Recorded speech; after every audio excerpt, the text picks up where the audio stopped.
Good morning, everyone, and welcome to the Real Estate Outlook 2022 that's hosted by Fine and Country. At this point, we'd like to move to the next panel that would be focusing on the regulatory implications. After you've made all those gains, what are the regulatory concerns? And to do this topic justice, we have Mrs. Omobola Omoti Mirin.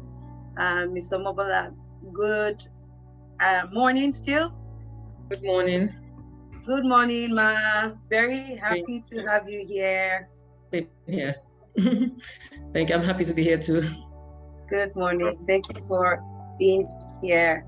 Mrs. Omobola, do you want to, and just for the benefit of those who are on this call, we're actually going to be looking at the current legal and tax framework and application, and we'll focus on the new real estate bill signed by the Lagos State Governor. Would also be considering some of the developments over time as it relates to the taxation of real estate, and also any new insights that are coming from the Finance Act 2022, which was recently passed into law.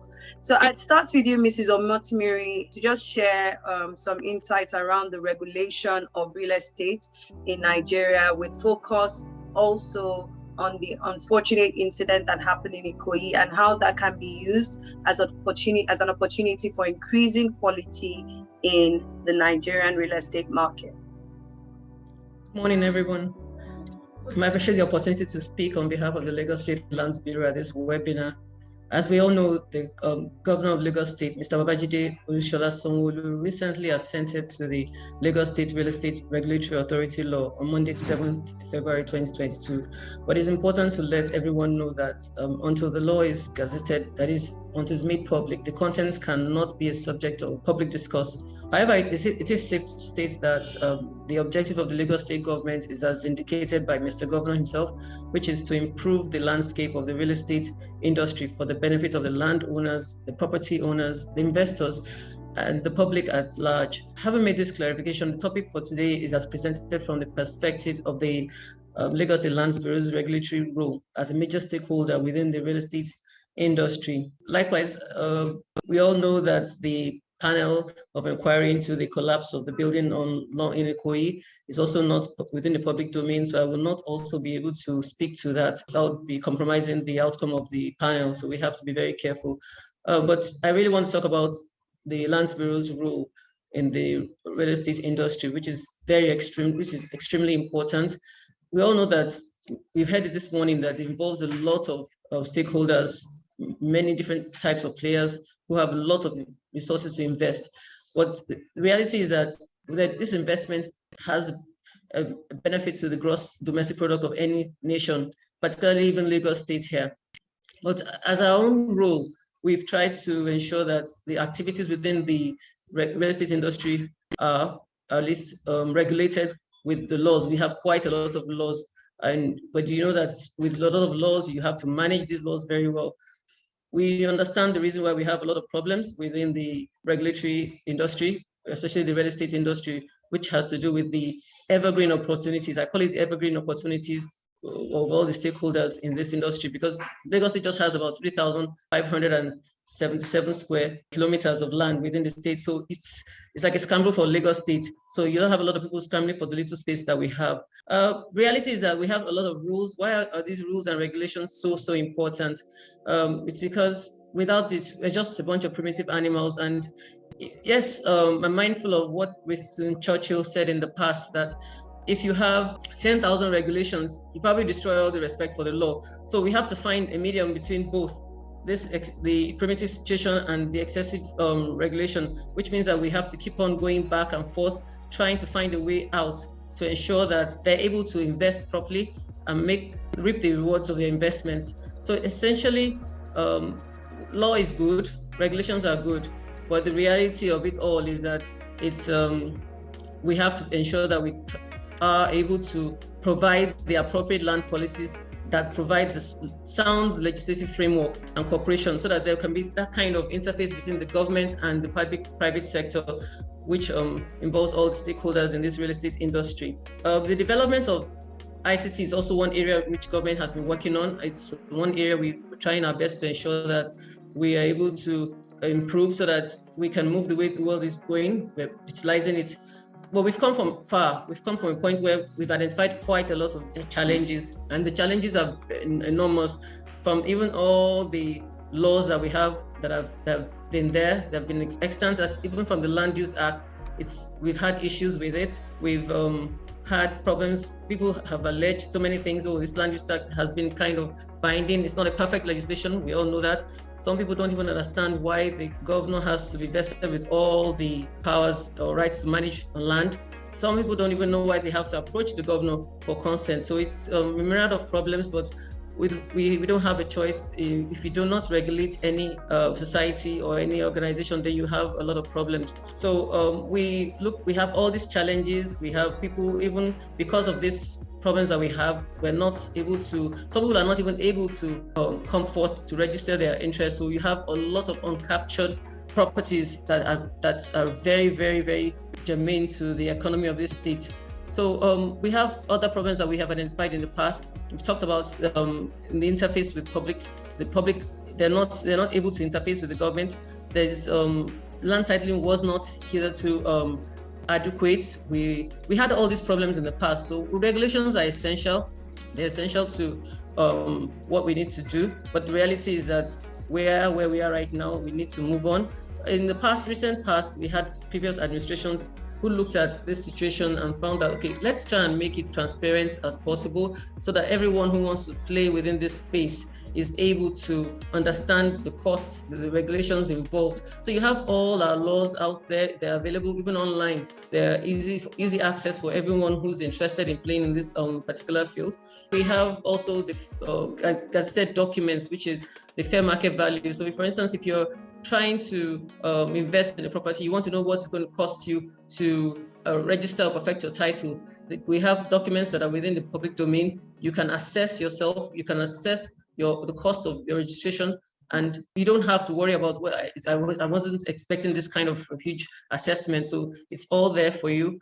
We have the electronic COOs, which is to prevent the cloning and the myriad of problems we've had in the past. We have ways of even taking care of the small players, those who maybe the landowners who have been holding land before the Land Use Act of 1978. So we've been able to eliminate what we call the private COO into what we now have as the deemed grant consent, which enables everyone now to present their interest before the government for perfection and avoid all the myriad of problems of people who bring forged documents or who are lying or maybe presenting title in documents in respect of children who have not even been born. So we've tried to cover all that. We have the Lagos State Lands Registration Law of 2015, which has brought quite a lot of innovations in the past into the registration of titles. Essentially, quality control units has been created, which ensures standard services are rendered by the Bureau to the members of the public. It prevents fraudulent representation. Essentially, there's sanity now in the registration of titles in the state to reduce also fake documentation. So all this, we've done quite a lot of it. We even have handbooks. We have our latest handbook, which came out in 2021, which is all you need to know about the land registration, Lagos State Lands Registry. It tells you all that you need to know. It's available for free. Anyone who wants to know anything about the Bureau, all the processes and procedure, you can always come into the Bureau to pick up things. But we've done a lot of talking. We've talked about things that we need to do. But the reality is that we've realized that we need to do more because this is 2022. So we have wider outlook for what we expect. We've had a lot of changes. We heard about the game playing here, the issues of the high cost. And with high cost, it means that the stakes are higher. So once the stakes are higher, you really have to tighten the regulations that are involved. One of the things that we've done is to, even before 2022, as far back as March 15 last year, we reviewed our fair market value gazette, which is the gazette number 9, volume 54, the 15th of March 2021. Essentially, this gazette has been able to capture more areas of Lagos that were not hitherto captured to ensure there's a transparency and certainty in the assessment of the fees payable for registration of title. We still have our extant laws that I've mentioned earlier, the Land Use Act, the Land Use Act Title Registration Regulation of 2012, the registration law, land registration law, the Lagos State Property Protection Law is still extant. So we have all these laws, but one of the things that I really want us to appreciate is for 2022 as a bureau, as a Lagos State Lands Bureau, is that we have done well in the middle of opening to the public our pilot project, which is the digitization project. We're using the Enterprise Geographic Information System, which in line with the best practices, which essentially is to ensure that the land registration system in Lagos State is automized. Anyone can have access to it from the comforts of their home. And it's known as the Integrated Land Administration Automation System. So this system just gives you access to it from, like I said, from the comfort of your home. You don't really have to worry. And I think that's the way the world is going, making it easy for everyone to access and register their interests without having to burden with the of coming to the registry here or to the bureau to carry out their transactions. So it's for everyone, staff and members of the public.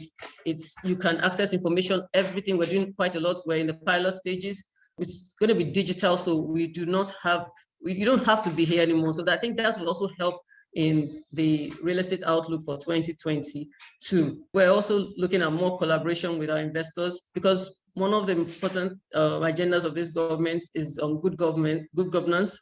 We want to reduce our lawsuits in court. We want to ensure that there's confidence of the taxpayers that we're not wasting their money on things that we shouldn't waste money on. So we're looking at the support of the investors. We're looking at working together with the investors. We're looking at more communication. Trust is very key, because once we're transparent, we know that the investors will be able to trust government more and come in more to register and carry out their transactions in a transparent manner. There's so many regulations out there, and I want to end my outlook with the fact that Mr. Patala has said quite a lot. The regulations are there. They're there for implementation. So it's important that everyone who is a role player, who is a stakeholder in the regulatory industry, the estate industry, real estate industry, should understand the laws. They should know the rules and follow these rules. The rules and the regulations, they are there. They're perfect, near perfect. Let me use the word near perfect. And it's just, the Lagos State government will be looking at effective enforcement of these laws. That's where we are right now, effectively enforcing the laws, the provisions of the law, to ensure that there is investor confidence in the real estate sector. So when you invest, you're happy to get the reward. And that's what Lagos State is trying to do, because it's we're not oblivious of the fact that there's money being invested. The real estate industry must grow, and it's our role to ensure that it does that within the regulatory framework that we have existing. My recommendations would be for everyone to understand the regulations that are applicable within this industry. Most importantly, to engage the professionals who really understand the various laws that we all have to deal with in this particular space. Ensuring compliance, it's not just leaving it to those you have engaged. As the investor, you should also follow up with the compliance levels at all times, follow the rules, and it's important not to take any step for granted. That's my advice going forward. Absolutely, thank you so much. I think the cost will be too expensive in the absence of compliance. Reflect on some of those points around infusing it into regulation. But maybe one last question would also be somewhat one that has been posted, where we're saying what proactive steps, so we can also speak to the future, are we taking to enforce regulations like you had suggested in your presentation? Thank you very much. First of all, let me answer the question that was posted. Steps are to ensure that all the regulatory bodies actually live up to expectations. If I may use that phrase, they actually carry out their assignments in line with the laws that are in place.